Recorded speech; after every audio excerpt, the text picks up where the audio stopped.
Good morning students.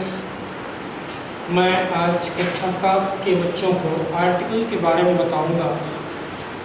बहुत सारे बच्चे कंफ्यूज रहते हैं कि व्हाट इज़ आर्टिकल, आर्टिकल क्या होता है। तो ऐसे समय में इसका जानना बहुत आवश्यक है। यदि आप ग्रामर पोर्शन की जानकारी रखना चाहते हैं तो सबसे पहले आर्टिकल के बारे में भी जानकारी रखनी चाहिए।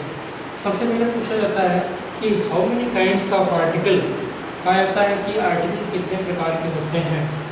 तो उस परिप्रेक्ष्य में आप जवाब देंगे there are 2 types of article. लेकिन इसको जानने के लिए सबसे पहले जान लीजिए कि आर्टिकल 3 होते हैं। आर्टिकल 3 होते हैं। बहुत सारे बच्चे कंफ्यूज रहते हैं कि आर्टिकल 3 है तो प्रकार कैसे 2 हो गया। तो आप देखिए कि ये प्रकार नहीं है, केवल आर्टिकल है। आर्टिकल कहते हैं ए एंड और द, ये 3 आर्टिकल हो गए। अब 3 आर्टिकल में हम प्रकार बताएंगे कि ये 2 प्रकार के होते हैं। There are 2 types of article. There are 2 types of article.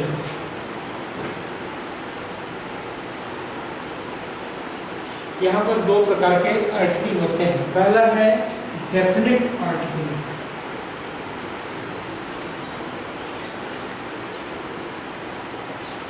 Definite article और दूसरा है इंडेफिनिट आर्टिकल।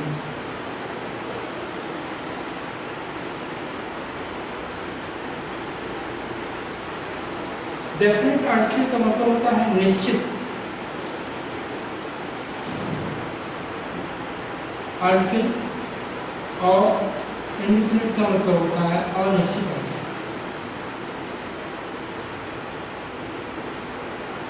निश्चित और अनिश्चित। आप देखेंगे डेफिनेट आर्टिकल, अब इन तीनों का प्रयोग इसमें से होता है। ये 3 है जो डेफिनेट में केवल द का प्रयोग होता है और इंडेफिनिट में ए और एन का प्रयोग होता है।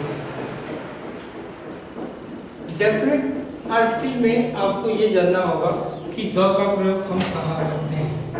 इसके बारे में पहले जान लीजिए कि द का प्रयोग जो होता है वह कोई भी वस्तु अगर निश्चित है। निश्चित का मतलब होता है जैसे मैं वाराणसी में रहता हूँ। I live in the Varanasi. अब यहाँ देखिए वाराणसी एक स्थान का नाम है और यह निश्चित है। यहाँ ए और एन नहीं लगाएंगे। तो द का प्रयोग ये वाराणसी निश्चित समय के लिए, निश्चित स्थान के लिए लगाया गया है। अब जैसे यहाँ पर दिया जाए कि ताजमहल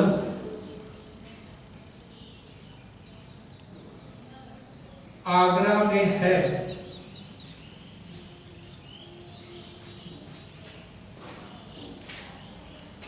अब लिखेंगे द ताजमहल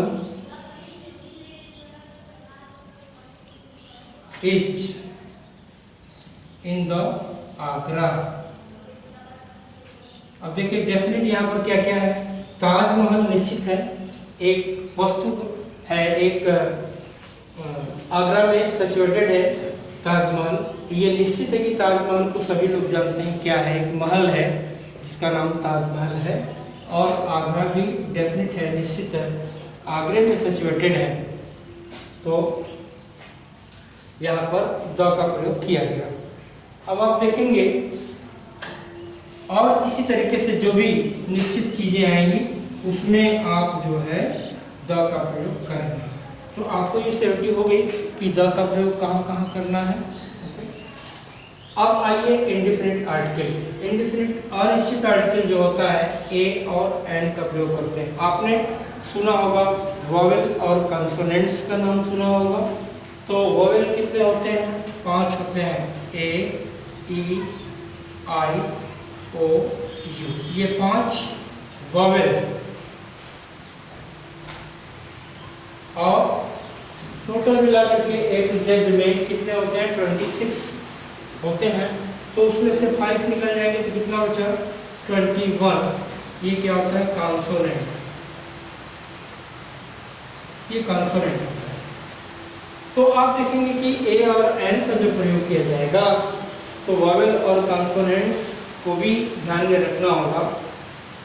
अब वॉवेल कॉन्सोनेंट्स को क्या ध्यान में रखना होगा, जिसका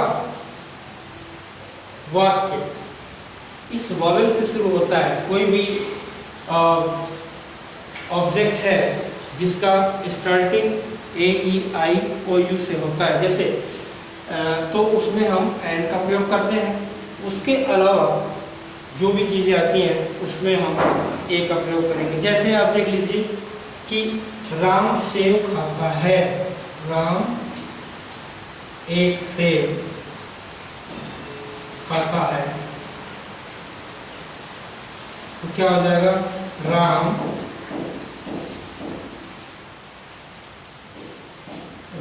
eats an apple। अब देखिए आप एन का प्रयोग हुआ है यहाँ पे, तो ए ई आई ओ यू इसमें से क्या है एप्पल ए है, तो यहाँ पर हमने एन का प्रयोग किया। ये भी इंडेफिनिट आर्टिकल्स में जिसके ऑब्जेक्ट के पहले आप ए ई आई ओ यू का प्रयोग हुआ उसमें हम एन का प्रयोग करेंगे। जैसे एक और बता दें इसमें कि हाथी सफेद होती है। अब देखिए हाथी को सभी लोग जानते हैं, ये निश्चित है एक बड़ा जानवर होता है, जंगली जानवर है, वाइल्ड एनिमल है। तो elephant, the elephant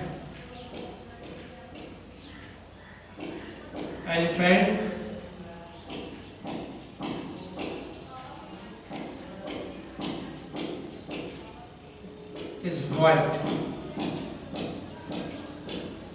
elephant is white, हाथी सफेद होती है। तो यहाँ पर द का प्रयोग हुआ एलिफेंट से पहले, एलिफेंट में ई आपका आ गया पहला अक्षर, इसलिए यहाँ पर हम जो है एन का प्रयोग कर the an elephant is white, ये हुआ। वैसे डेफिनेट भी है और वॉवेल्स का भी प्रयोग होता है यहाँ पे, दोनों चीजें हैं इसमें, डेफिनेट भी है और वॉवेल्स भी है। और देखिए नेक्स्ट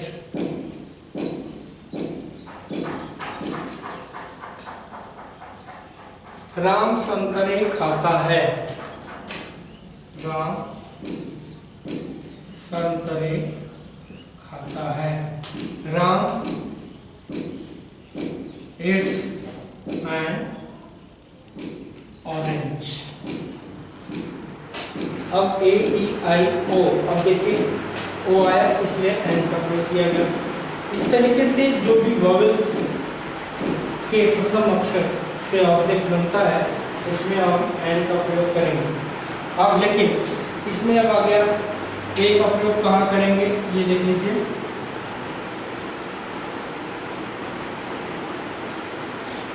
राम किताब पढ़ रहा है, राम किताब पढ़ रहा है। देखेंगे कि यहाँ पर क्या प्रयोग होगा, Ram is reading a book. अब चूंकि बुक निश्चित नहीं है कि किस चीज़ का बुक पढ़ रहा है, अगर वही अलग अलग होता, इंग्लिश की बुक पढ़ रहा है, रामायण पढ़ रहा है, गीता पढ़ रहा है, उपनिषद पढ़ रहा है, तो वो डेफिनेट में आ जाता, वहाँ पर द का प्रयोग करेंगे। लेकिन ये ए का प्रयोग हुआ है, ये किताब इंडिफिनिट है और निश्चित है, ये कौन सी किताब पढ़ रहा है ये कोई निश्चित नहीं हुआ है, जानकारी नहीं हुई है, इसलिए यहाँ पर हम ए का प्रयोग किया है। बुक इंडिफिनिट है क्योंकि इसमें कोई निर्धारित नहीं है। और देखिए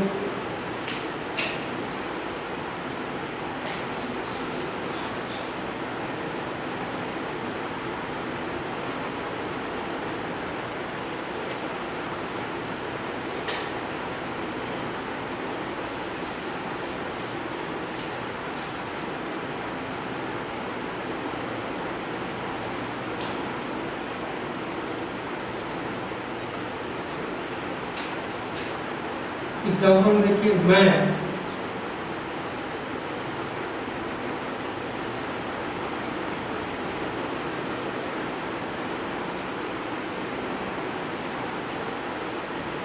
पत्र लिखता हूँ और मैं किताब लिखता हूँ। दोनों में अंतर देखिए, मैं पत्र लिखता हूँ, मैं किताब लिखता हूँ। अगर इसका ट्रांसलेट करें, आई राइट अ लेटर,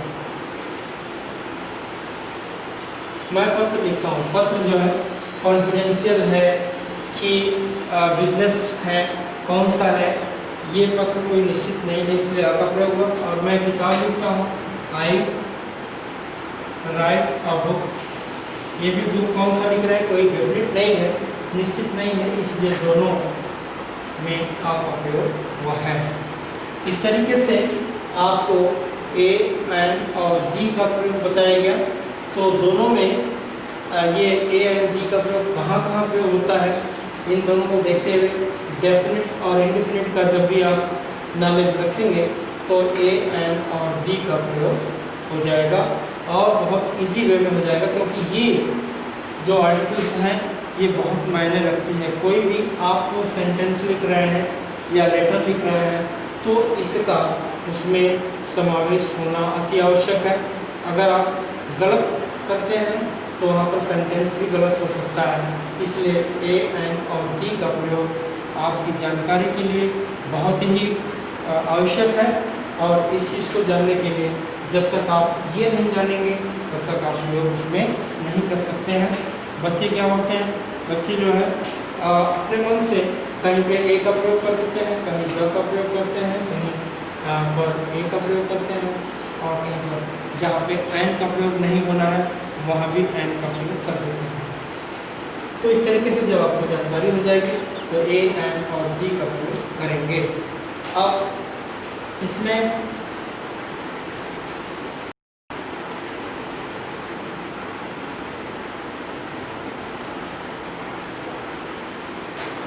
देखेंगे, जैसे फॉर एग्जांपल लेते हैं,